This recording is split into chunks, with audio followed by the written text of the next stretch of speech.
ஒரு அமைதியான கிராமம். மழைக்காலம் வந்தாலே அந்த ஊர்ல இருக்க மக்கள் மகிழ்ச்சியா இருக்க மாட்டாங்க. அவங்க பயப்படுறது மழையோடு சேர்ந்து வர ஒரு பேயை பத்தி தான்.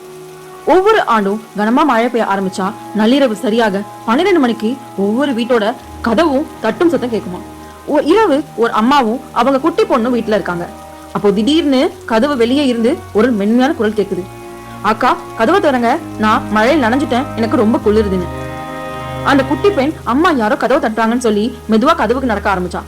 ஆனா உடனே அம்மா அவளை பிடிச்சு இழுத்தாங்க. திறக்காதே, அது பேய், மனுஷன் கிடையாதுன்னு சொல்றாங்க. அதுக்கப்புறம் சத்தம் அதிகமாச்சு. அந்த குரல் மாறுச்சு. ஏன் கதவை திறக்க மாட்டேங்கிற, கதவை திற அப்படின்னு கத்துது. கதவு அதிர ஆரம்பிக்குது. வெளியே இருந்து நகங்களால கதவை கீழே சத்தம் கேக்குது. திடீர்னு ஒரு அமைதி வருது. அடுத்த நாள் காலையில கிராமத்துல எல்லாரும் வெளியே வந்தாங்க. ஆனா ஒரு வீட்டு மட்டும் திறக்கவே இல்லை. கதவை உடைச்சு உள்ளே பார்த்தாங்க. அந்த வீட்டுல இருக்கிற அம்மாவையும் பொண்ணையும் காணும்.